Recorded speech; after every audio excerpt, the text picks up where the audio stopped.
சிறுமி ஒருவர் கடத்தப்பட்டு பாலியல் துஷ்பிரயோகத்துக்கு உள்ளானதாக கூறப்படும் வழக்கில் கைது செய்யப்பட்ட பல்லேகம ஹேமரத்ன தேரரை மே 12ஆம் தேதி வரை விளக்கமறியலில் வைக்க கொழும்பு கோட்டை நீதிமன்றம் உத்தரவிட்டுள்ளது. கொழும்பில் உள்ள தனியார் மருத்துவமனையில் சிகிச்சை பெற்றுக் கொண்டிருந்த நிலையில் நேற்றிரவு ஹேமரத்ன தேரர் கைது செய்யப்பட்டார். இதனைத் தொடர்ந்து அவர் நீதிமன்றத்தில் ஆஜர்படுத்தப்பட்ட நிலையில் மே 12ஆம் தேதி வரை விளக்கமறியலில் வைக்குமாறு கோட்டை நீதவான் நீதிமன்றம் உத்தரவிட்டுள்ளது.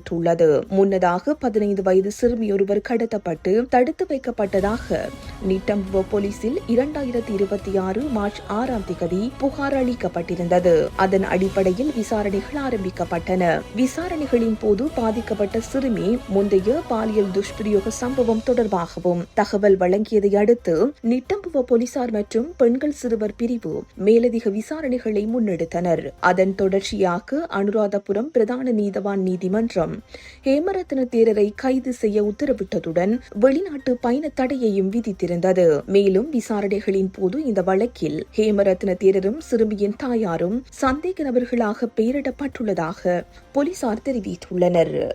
இந்த செய்தி உள்ளிட்ட மேலதிக விரிவான செய்திகளுக்கு www.behindmenews.org என்ற எமது இணைய பக்கத்தினை பார்வையிடவும்.